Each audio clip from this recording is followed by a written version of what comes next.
కటాక్షము చూపించెను. Amen. What did God show to you? God showed his favour. Amen. నీ పట్ల దేవుడు ఏం చూపించాడు? కటాక్షము చూపించెను.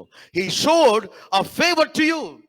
ఈ ఉదయ కాలము ప్రియమైన దేవుని బిడ్డ, అందుకనే నీ పూర్ణ హృదయముతోను, నీ పూర్ణ ఆత్మతోను, నీ పూర్ణ శక్తితోను నీ దేవుడైన యెహోవాను నీవు ఏం చేయాలి?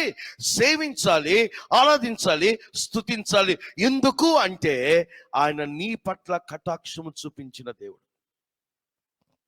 నీ కుటుంబం పట్ల కటాక్షం చూపించాడు, నీ బిడ్డల మీద కటాక్షం చూపించాడు, దేవుని సంఘం మీద కటాక్షం చూపించాడు, పరిచర్యల మీద కటాక్షం చూపించిన దేవుడు. మరియా దేవుని స్తుతిస్తూ, నా దేవుడు నా పట్ల కటాక్షము చూపించాను. రెండవ సత్యము మరి ఏమంటుంది తెలుసా? దేవుడు నాపై కటాక్షము చూపించడము మాత్రమే కాకుండా నా దేవుడు నా పట్ల గొప్ప కార్యము చేసింది. దేవుని ఎందుకు స్తుతించాలి? ఎందుకు స్తుతించాలి? ఆయన నీ పట్ల చేసిన గొప్ప కార్యమును బట్టి. నాట్ ఓన్లీ నీ జీవితంలో ఆయన చేసిన కటాక్షము చూపిన కటాక్షమే కాదు, నీలో నీ దేవుడు నీ కుటుంబంలో, నీ వ్యక్తిగత జీవితంలో, నీ కుటుంబ వ్యవస్థలో, నీ వ్యాపారములో, నీ ఉద్యోగంలో నీ దేవుడు చేసిన ఆయన గొప్ప కార్యములను నీవు జ్ఞాపకము చేసుకుంటూ ఆ దేవునిని నీవు స్తుతించాలి, ఆరాధించాలి. మరి అంటుంది, నా దేవుడు నా జీవితములో గొప్ప కార్యము చేశాను. దేవుడు కటాక్షము చూపించాడు. రెండవది, దేవుడు ఏం చేశాడు? గొప్ప కార్యము చేశాను. మీ జీవితంలో దేవుడు గొప్ప కార్యాలు చేశారు లేదా? అనుమానంగా ఉన్నదా లేకపోతే సంతోషంగా చెప్తున్నాడు? చేశారు లేదా దేవుడు మీలో గొప్ప కార్యాలు? మరి నీలో ఏముండాలి? దేవుడు నీలో గొప్ప కార్యాలు చేస్తే నువ్వేం చేయాలి? What you should do? You must praise God. ఆ దేవుని నువ్వు స్తుతించాలి. నీ జీవిత పర్యంతము వరకు ప్రతి విషయంలోనూ, ప్రతి నిత్యము దావీదు వలె ఎల్లప్పుడూ కూడా ఆ దేవునిని నీవు స్తుతించాలి. మరి అంటుంది, దేవుడు నా పట్ల ఒక గొప్ప కార్యము చేసెను. క్రిస్మస్ అంటేనే దేవుని గొప్ప కార్యం. Christmas is nothing but God's greatest work and act. మూడవ మాట, మరియ దేవుని స్తుతించలో ఉన్న ఆ మూడవ అద్భుతమైన మాట ఏంటంటే, నా పట్ల దేవుడు కటాక్షం చూపడమే కాదు, రెండవది నా పట్ల దేవుడు గొప్ప కార్యము చేయడం మాత్రమే కాదు, మూడవది మరియ ఆమె స్తుతిస్తూ ఆమె రాసిన పాటలో ఉన్న మూడవ గొప్ప సత్యం ఏంటంటే, నా దేవుడు నన్ను జ్ఞాపకము చేసుకొనెను. ఆమేన్. నా దేవుడు నన్ను, ఈరోజు నేను ఎవరు జ్ఞాపకం చేసుకున్నాడు? ఎవరు జ్ఞాపకం చేసుకున్నా మనల్ని? దేవుడు జ్ఞాపకము చేసుకొనెను.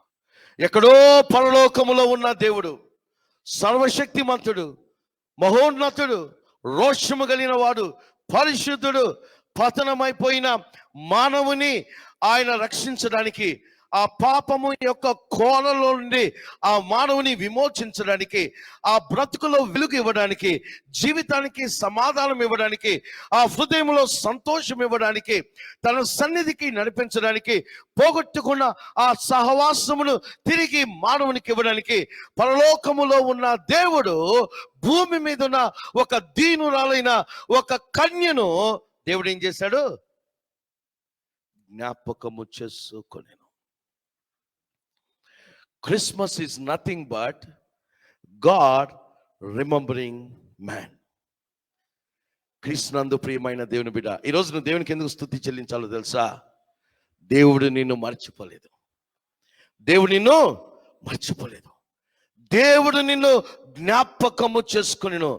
జకర్యాను జ్ఞాపకం చేసుకున్న దేవుడు, జకర్యా ప్రార్థనలు తన సన్నిధికి చేర్చుకున్న దేవుడు, ఎక్కడో గొర్రెలు కాసుకుంటూ ఉన్న గొర్రెల కాపలను జ్ఞాపకం చేసుకున్న దేవుడు, దీనురాలుగా, రిక్తురాలుగా ఆమె ఒక పేదరిక కుటుంబంలో ఉన్న మరియను దేవుడు జ్ఞాపకము చేసుకొని, మరియ దేవుని స్తుతిస్తూ అంది, నా దేవుడు నన్ను జ్ఞాపకం చేసుకున్నాను. మై గాడ్ రిమెంబర్డ్ మీ. అందుకనే ఈ అద్భుతమైన పాటను దేవుని సన్నిధిలో స్తుతిస్తూ ఈ మాట అంటూ ఉన్నదన్నమాట.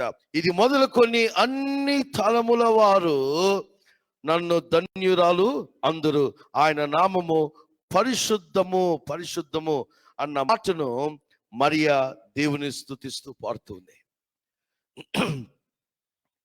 ఆదాము పాటను జ్ఞాపకం చేశాను, ఇశ్రాయేల్ ప్రజల పాటను మీకు జ్ఞాపకం చేశాను, ఆ తర్వాత హన్నా పాటను జ్ఞాపకం చేశాను, మరియా పాటను మీకు జ్ఞాపకం చేశాను. Do you have a song for your life?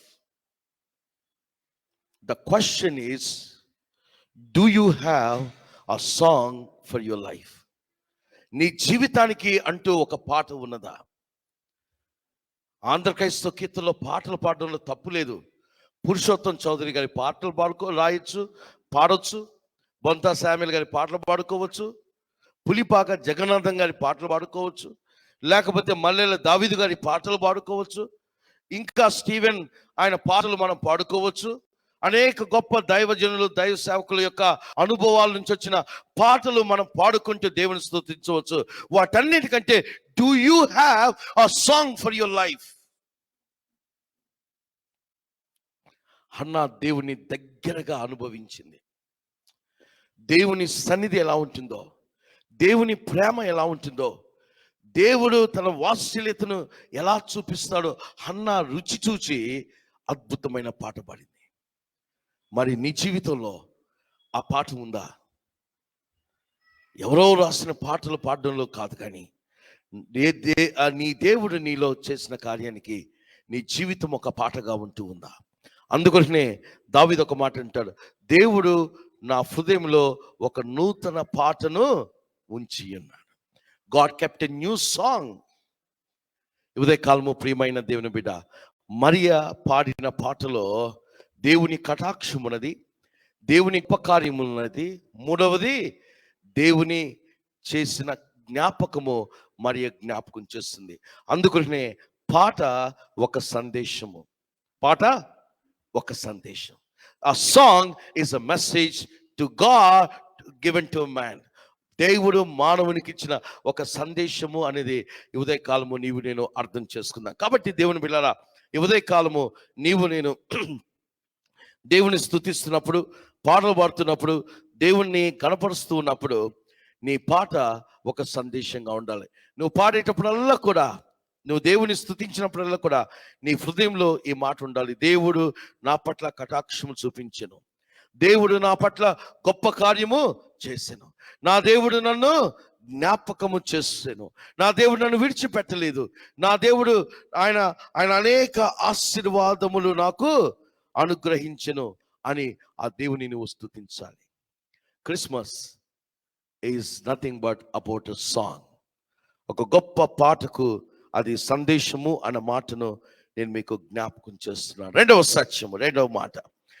సత్యం ఏంటంటే, Christmas is not only about a song, but Christmas is about a star. Christmas is about star, ఒక నక్షత్రము. క్రీస్తునందు ప్రియమైన దేవుని బిడ్డలారా, ఈ మాటను నీవు నేను దేవుని వాక్యములో అర్థం చేసుకున్నాం. మత్తయి సువార్త 2వ అధ్యాయము, మత్తయి సువార్త 2వ అధ్యాయము 1వ వచనాన్ని నేను చదువుతాను. రాజు అయిన హేరోదు దినముల యందు యూదయ దేశపు బెత్లెహేములో యేసు పుట్టిన పిమ్మట, ఇదిగో తూర్పు దేశపు జ్ఞానులు వచ్చి, యూదులకు రాజుగా పుట్టినవాడు ఎక్కడ? తూర్పు దిక్కున మేము ఆయన నక్షత్రము చూచి. ఈ మాటను అర్థం చేసుకుందాం. Christmas is not only about a song, Christmas is about a star. ఆ జ్ఞానులు ఎవరి దగ్గరికి వచ్చారంట? ఎవరి దగ్గరికి వచ్చారు? హేరోదు రాజు దగ్గరికి వచ్చారు. హేరోదు రాజు దగ్గరికి వచ్చి ఏమని అడుగుతున్నారంటే, ఇదిగో యూదులకు రాజుగా పుట్టినవాడు ఎక్కడ? ఎందుకు అంటే మేము ఆకాశములో ఒక ప్రకాశమానమైన తూర్పు దిక్కున ఒక నక్షత్రమును మేము చూచాము. ఈ నక్షత్రము ఒక గొప్ప వ్యక్తి యొక్క జన్మకు సాదృశ్యముగా ఉంటూ ఉన్నది. ఆ వ్యక్తి ఎక్కడ ఉన్నాడు? We have seen a star. క్రీస్తునందు ప్రియమైన దేవుని బిడ్డలారా, క్రిస్మస్లో మన ఇళ్ళ మీద అన్నీ కూడా ఏముంటాయి? స్టార్స్ ఉంటాయి. ఈ మధ్య నేను తరచుగా దేవుని పరిచర్యకై ఆంధ్రాకి వెళ్తున్న సమయంలో మన ఏటీబీసీ పరిచర్య కొరకు లేక మన సంఘంలో ఉన్న కిడ్స్ క్యాంప్స్ వాటి కొరకు వెళ్తూ ఉన్నప్పుడు ఈ గత 2 మాసాలు నవంబర్ డిసెంబర్ మాసాల్లో వెళుతున్నప్పుడు ఆ హైవేలో రోడ్లు వెళ్తుంటే పెద్ద పెద్ద నక్షత్రాలు ఎంత బాగున్నాయో, ఎంతెంత పెద్ద నక్షత్రాలు వారు స్టార్స్ కట్టి వారి సంఘాల ముందు వారు నిలబెట్టిన క్రమం చూసినప్పుడు నా మటుకైతే చాలా సంతోషం అనిపించింది. సరే, ఈ నక్షత్రంలో 365 డేస్ పెట్టుకుంటామా? కాదు. క్రిస్మస్ అయిపోయిన తర్వాత, జనవరి ఒక వారం అయిపోయిన తర్వాత చిన్నగా మనం ఏం చేస్తాము? ఆ నక్షత్రాలు దించేసేసి లోపల గోడౌన్లో పెట్టేస్తాం. మళ్ళా నక్షత్రం ఎప్పుడు గుర్తొస్తుంది? మళ్ళా క్రిస్మస్కి నక్షత్రం గుర్తొస్తుంది. ఈ మధ్యలో నక్షత్రం లేదు, ఏమీ లేదు. ఏదో సంవత్సరంలో ఒకసారి మన ఇంటి మీద పెట్టేసేసి 4 రోజుల తర్వాత కిందకి దించేసేసి ఎక్కడో మూలన పడేసే అటువంటి నక్షత్రాన్ని గురించి కాదు దేవుడు మాట్లాడుతుంది. ఆ రోజు తూర్పు దేశపు జ్ఞానులు ఆ హేరోదు రాజు దగ్గరికి వచ్చి పలికిన మాట ఏంటంటే, ఇదిగో మేము తూర్పు దిక్కున ఒక నక్షత్రము చూచాము. ఉదయ కాలము ప్రియమైన దేవుని బిడ్డ, ఈ నక్షత్రం గురించి 3 మాటలు చెప్తాను. ఈ నక్షత్రం గురించి 3 మాటలు చెప్తాను.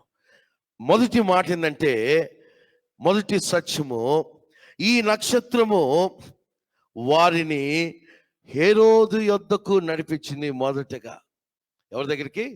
వాళ్ళు అనుకున్నారు ఈ మహా గొప్ప నక్షత్రము ఎక్కడో రాజు ఇంటిలో ఎవరో గొప్పవారు పుట్టి ఉన్నారని అనుకొని హేరోదు దగ్గరికి వాళ్ళు వచ్చారు. వారు వచ్చి అడిగిన మాట ఏంటంటే, యూదులకు రాజుగా పుట్టినవాడు ఎక్కడ?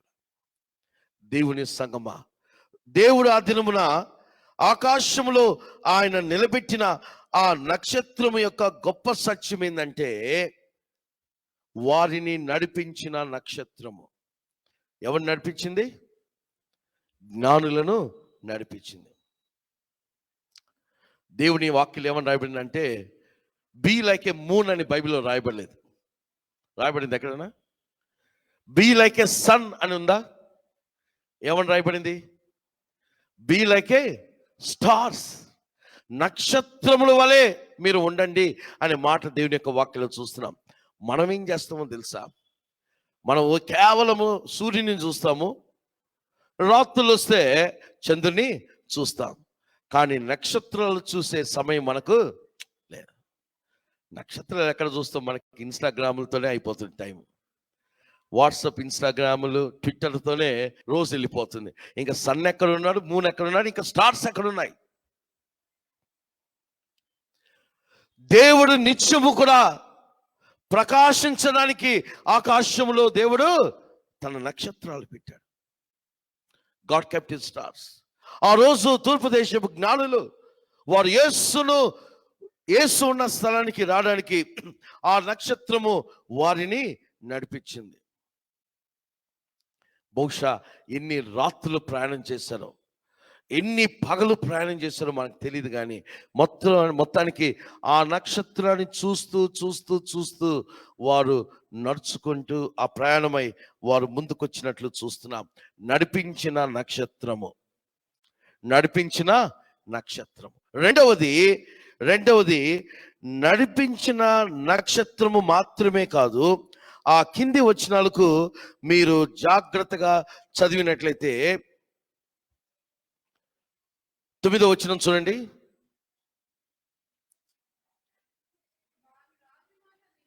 వారు రాజు మాట విని బయలుదేరిపోచుండగా తూర్పు దేశమున వారు చూచిన నక్షత్రము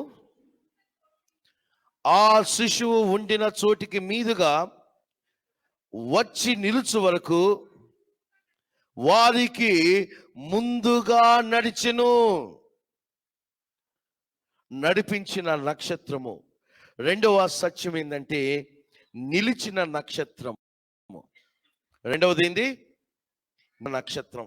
ఎక్కడొచ్చి నిలిచిపోయిందట? చెప్పాలి పెద్దగా. ఎక్కడొచ్చి నిలిచింది? యేసు ఉన్న స్థలములో, యేసు జన్మించిన స్థలములో, బాలుడైన యేసు ఉన్న ఆ స్థలములో వారిని నడిపించిన నక్షత్రము అక్కడకు వచ్చి ఏమైపోయిందంట? నిలిచిపోయింది. పడిపోలేదు నక్షత్రం, నిలిచిన నక్షత్రము. దేవుని బిడ్డలమైన మనము నడిపించే నక్షత్రాలుగా ఉండాలి. రెండవది నిలిచిపోయే నక్షత్రాలుగా ఉండాలి. ఎవరి కొరకు నిలిచిపోవాలి? దేవుని కొరకు నిలిచిపోవాలి. యేసు ఉన్న స్థలములో ఆ నక్షత్రము నిలిచిపోయెను. It stood. ఈ ఉదయకాలము ప్రియమైన దేవుని బిడ్డ, ఈ మాటను నీవు నేను అర్థం చేసుకుందాం. ఆ నక్షత్రము మాయమైపోలేదు, యేసు ఉన్న స్థలంలో నిలిచింది. ఈ ఉదయకాలము క్రైస్తవ ఆత్మీయ జీవితంలో నీవు నేను కదిలే క్రైస్తవులుగా కాదు, ప్రభు కొరకు నిలిచే క్రైస్తవులుగా, అది విశ్వాసంలో కావచ్చు, వాక్యంలో కావచ్చు, ప్రార్థనలో కావచ్చు, క్రైస్తవ భక్తిలో కావచ్చు, దేవునికి ఇవ్వడంలో కావచ్చు. You must be a person standing for Christ. యేసు కొరకు నిలిచిపోయేవాడిగా ఉండాలి. ఆ నక్షత్రము నిలిచింది. మూడవ మాట జ్ఞాపకం చేస్తాను. మూడవ సత్యం ఏంటంటే దేవుని వాక్యములో ఆ నక్షత్రం గురించి మూడవ సత్యం ఏంటంటే దేవుని వర్తమానం ఇచ్చిన నక్షత్రం. ఆమేన్. నడిపించింది, ప్రభు ఉన్న స్థలములో నిలిచిపోయింది. మూడవది దేవుని వర్తమానమును అందించిన నక్షత్రం. ఏమన్నా అందించింది? ఇదిగో ఒక గొప్ప రాజు జన్మించెను. A great king was born. ఉదయకాలము ప్రియమైన దేవుని బిడ్డ, ఆ స్టార్ ఒక సందేశాన్ని లోకానికి ఇస్తుంది.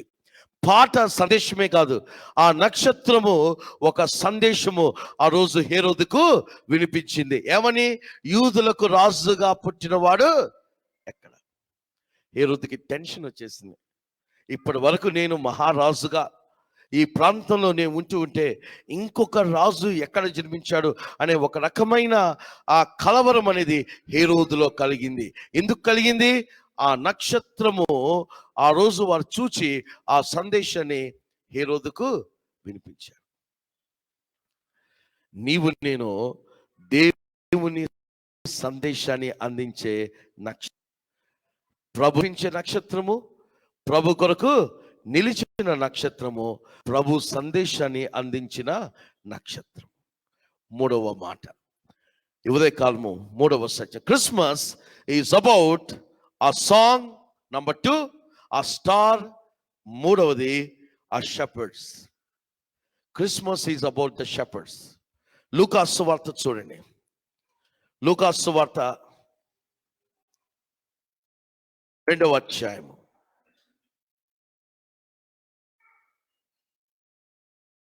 లూకాసు సువార్త 2వ అధ్యాయం 15వ వచనం చూడండి. ఆ దూతలు తన యొద్ద నుండి పరలోకమునకు వెళ్ళిన తర్వాత ఆ గొర్రెల కాపరులు జరిగిన ఈ కార్యమును ప్రభువు మనకు తెలియచేసి ఉన్నాడు. మనము బెత్లెహేము వరకు వెళ్ళి చూతుము రండని ఒకనితో ఒకడు చెప్పుకొనుచు. చదవమా. త్వరగా వెళ్ళి మరియను యోసేపును తొట్టిలో పడుకొని ఉన్న శిశువును చూచిరి. ఉదయకాలము ప్రియమైన దేవుని బిడ్డలారా, ఆ మూడవ సత్యం ఏంటంటే మరియ పాట, రెండవది ఆకాశంలో నక్షత్రము, మూడవది భూమి మీద ఉన్న గొర్రెల కాపర్లు. ఆ యేసు క్రీస్తు ప్రభువారు ఎప్పుడైతే ఈ లోకంలో 2000 సంవత్సరాల క్రితం జన్మించాడో, దేవుడు ఎంత ప్రేమ గలవాడు అంటే, మరియ మీద కటాక్షం చూపించిన దేవుడు, మరియ మీద తన కృప చూపించిన దేవుడు, ఎక్కడో వీధి చివరన ఊరి చివరన ఆ మందను కాసుకుంటూ ఉన్న ఆ గొర్రెల కాపరులను దేవుడు ప్రేమించి వారి యొద్దకు ఆ దేవదూతలు పంపించి ఒక గొప్ప సందేశము వారికి వినిపించాడు. ఆ దూతలు పరలోకానికి వెళ్ళిపోయిన తర్వాత ఆ గొర్రెల కాపరులు జరిగిన ఈ కార్యము ప్రభువు మనకు తెలియచేసి ఉన్నాడు. ఎవరు మాట్లాడుకున్నారు?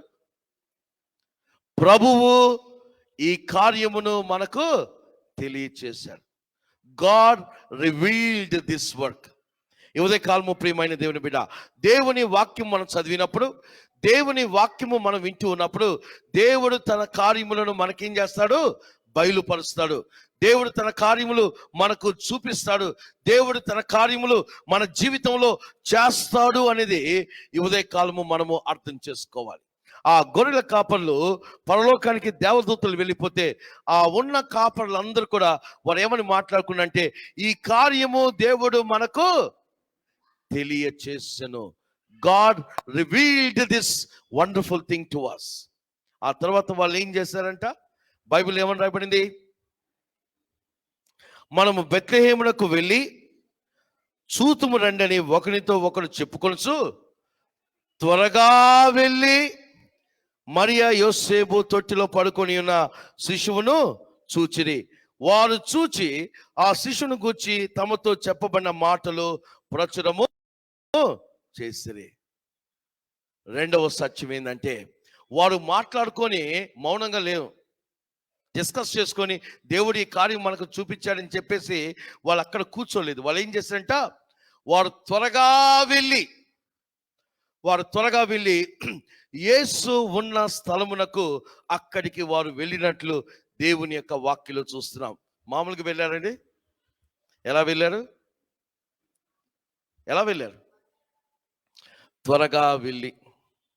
త్వరగా వెళ్ళడం అంటే అర్థం తెలుసా మీకు? సపోజ్ పక్కిల్లు కాలుతూ ఉందనుకోండి, కాలుతూ ఉంది. ఆ నిప్పు రవ్వలు అవి ఇవి మన ఇంటి మీద ఎక్కడ పడతాయంటే అప్పుడు నువ్వేం చేస్తావు? ఫైర్ అండ్ లవ్లీ పూసుకుంటూ, మా ఇంటి మీద నిప్పు రవ్వ పడినప్పుడు చూసుకుందాంలే అని ఫౌండేషన్స్ వేసుకుంటూ, లేకపోతే మనకు కావాల్సినవన్నీ కూడా మనం చేసుకుంటూ అలా ఉండిపోతాం మా ఇంట్లో. What you will do? పరుగులు తీస్తాం కదా, చేతికి ఏది దొరికితే అది తీసుకొని, డాక్యుమెంట్సా లేకపోతే ఇంకోట బంగారం కలిగితే అది పట్టుకొని మనం అక్కడి నుంచి ఆ స్థలం నుంచి త్వరగా బయటపడడానికి ప్రయత్నం చేస్తాం. క్విక్ అన్నమాట, త్వరగా. ఎందుకు? ఆలస్యం చేస్తే దానివల్ల ఏమవుతుంది? మనకు ప్రమాదం అవుతుంది. ఆలస్యం చేస్తే నష్టం కలుగుతుంది. ఆలస్యం చేస్తే ఇంకా మనకి ఇబ్బందులు కలుగుతాయి. కాబట్టి త్వరగా ఈ స్థలంలో నుంచి మనం బయటపడిపోతే బాగుండు అన్న ఆలోచనతో ఆ స్థలంలో నుంచి మనం బయటికి రావడానికి ప్రయత్నం చేస్తూ ఉంటాం. ఆ రోజు దేవదూతలు వారికి వినిపించిన సందేశాన్ని ఆ గొర్రెల కాపర్లు విని వారు మాట్లాడుకొని వారు ఏం చేశారంటే త్వరగా వారు ఆ స్థలములో నుండి యేసు ఉన్న స్థలమునకు వెళ్ళారు. ప్రభు మనలా భూమిని దర్శించే వరకు మన జీవితంలో త్వరగా అనే మాట ఉండనే ఉండదు. అంతేనా? we take our own time, right? we take our own time. ఈరోజు మార్నింగ్ లేచి నేను న్యూస్ చూస్తూ ఉంటే తిరుపతి గురించి చూపిస్తూ ఉన్నారు. తిరుపతిలో పోటెక్కిన జనము, అది టైటిల్. తిరుపతిలో పోటెక్కిన జనము. మీరు ఇంటికి వెళ్ళిన తర్వాత చూడండి, నేను చెప్పాను అబద్ధమో కాదో, మీరు న్యూస్లో చూడండి.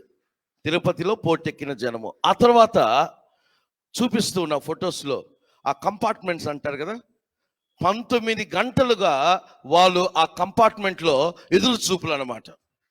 19 hours. చిన్న చిన్న పిల్లలు, వృద్ధులు ఎంతసేపు నిలబడ్డానికి తెలుసా మీకు? ఒక 2 నిమిషాలు అది చూడ్డానికి. ఆ దర్శనం కొరకు ఆ 2-3 నిమిషాల కొరకు 19-20 గంటలు ఆ కంపార్ట్మెంట్లో వాళ్ళు ఏం చేస్తున్నారు? ఎదురు చూస్తూ ఉన్నారు. పోటెక్కిపోయిన జనం అంట. ఎక్కడెక్కడో ఊళ్ళ నుంచి అవర్స్ టుగెదర్. పక్కనోళ్ళు పాపం వాళ్ళకి నీళ్లు అవి ఇవి సప్లై చేస్తున్నారు. సరే 19 గంటలు అయిపోయింది కదా, ఇక ఏం చూద్దాంలే అని వెళ్ళిపోతున్నారా? ఎవరు కదలట్లేదు. మనకి 10 నిమిషాలు దాటినట్టే వాచ్లన్నీ గలగల అంటుంటాయి చేతికి. అవునా కదా? ప్రాక్టికల్లీ క్రైస్తవులకు ఇంకా అసలుకి మూమెంట్సే మారిపోతాయి. ఫేషియల్ మూమెంట్స్ మారుతాయి, బాడీ లాంగ్వేజెస్ మారిపోతూ ఉంటాయి. ఒక 10-20 నిమిషాల కంటే ప్రసంగం ఎక్కువైనా సరే ఏదైనా. అలాంటిది 19 గంటలు కంపార్ట్మెంట్స్లో కిక్కిరిసి జనాలు, they were literally standing. Why? They wanted to see God. అది వారి భక్తి, అది వారి దేవుని మీద వారికి ఉన్న ఆ నమ్మకం. అది రాయి విగ్రహం అని తెలిసినా కూడా అది వాళ్ళకి అది దేవుడే. మనకు సజీవుడైన దేవుడు, గొప్ప దేవుడు అన్నీ ఎరిగి కూడా మనం ఏం చేస్తాము? మన దేవుని ప్రక్కన పెట్టేస్తాం. ఎంత బాధ కదా! పరలోకం నుంచి దేవుడు అనుకుంటారు, నా బిడ్డలకి నేను ఇంత చేస్తున్నా, అయ్యో తెలిసి కూడా ఆ విగ్రహాల దగ్గర పడిగాపులు నా ప్రజలు కాస్తూ ఉన్నారే. దేవుని హృదయం ఎంత నొచ్చుకుంటుందో ఒకసారి ఆలోచించు.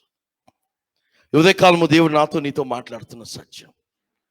ఆ దినమున గొర్రెల కాపరులు వారు ఒకరితో ఒకరు మాట్లాడుకొని వారేం త్వరగా వెళ్ళి మరియ యోసేపులను తొట్టికొని ఉన్న శిశువును చూచి ఆ తర్వాత ఏం చేశారంటే వారు చూచి ఆ శిశువును గురించి తమతో చెప్పబడిన మాటలు ప్రచురము చేసిరి. నేను వాక్యాన్ని ముగిస్తున్నా. ఏం చెప్పారంట? ప్రచురము చేసిరి. వారు పరిగెత్తుకుంటూ వెళ్ళారు. రెండవది యేసుని చూచారు. యేసుని చూచిన తర్వాత మూడవది ఏం చేశారు? వారు వస్తూ వారు అనేకులకు తెలియచేసి. ప్రచురం చేయడం అంటే తెలియచేయడం అన్నమాట.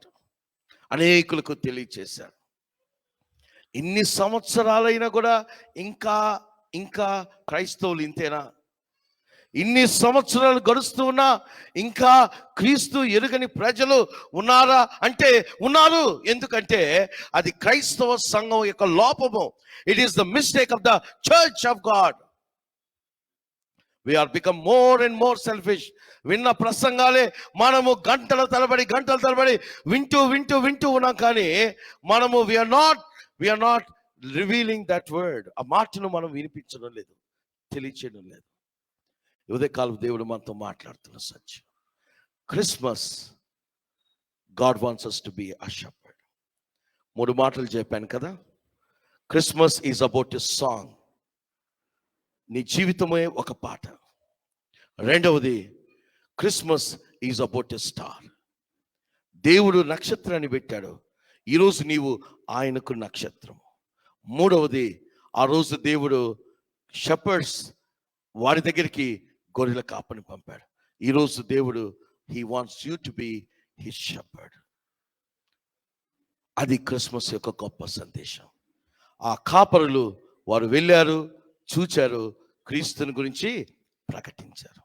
ఉదయ కాలము ఈ మాటను నీవు నేను అర్థం చేసుకున్నాం. నిజమైన క్రిస్మస్ ఇంకొక వారం దినములో ఆ రోజు మనం జరుపుకుంటూ ఉండగా ఆ ప్రభుని గురించి ప్రకటించడానికి ప్రభు కొరకు మనం సిద్ధపడదాం. అట్టి కృప దేవుడు దయచేయను గాక. ప్రార్థన చేసుకుందాం. పరిశుద్ధుడా, ప్రేమ కలిగిన మా తండ్రి, నువ్వు ఇచ్చిన వాక్యంకై వందనాలు చెల్లిస్తున్నాం. క్రిస్మస్లో ప్రభువా మరియ పాట ఒక సందేశంగా మాకు వినిపించావు. నువ్వు కటాక్షించే దేవుడు, గొప్ప కార్యములు చేసే దేవుడవు, మరియు మా తండ్రి, మమ్మల్ని జ్ఞాపకం చేసుకునే దేవుడు అనే సత్యాన్ని తెలియజేశా. ఆ రోజు జ్ఞానులను నడిపించడానికి ఒక నక్షత్రం, అది నీ నక్షత్రం ప్రభా. ఇట్ ఈస్ యువర్ స్టార్, అది ఆయన నక్షత్రము. మా తండ్రి, మేము నీ నక్షత్రములుగా, నడిపించే నక్షత్రములుగా, నీ కొరకు నిలిచే నక్షత్రములుగా, నీ సందేశాన్ని తీసుకుని వెళ్ళే నక్షత్రాలుగా మమ్మల్ని నిలబెట్టు. ఆ గొర్రెల కాపల వంటి ఆసక్తి, ఆ గొర్రెల కాపలకున్న ఆనందము, వారికి ఉన్న గొప్ప ఆశ ఏ రీతిగా ప్రచురించారో ఆ మాటను వినిపించడానికి నీ కృప దయచేయమని యేసు నామమున ప్రార్థించి వేడుకుంటున్నాను తండ్రి. ఆమేన్, ఆమేన్. మంచిది. ఈ సమయంలో ప్రభు సేవకై కానుకలు స్వీకరించబడుతుండగా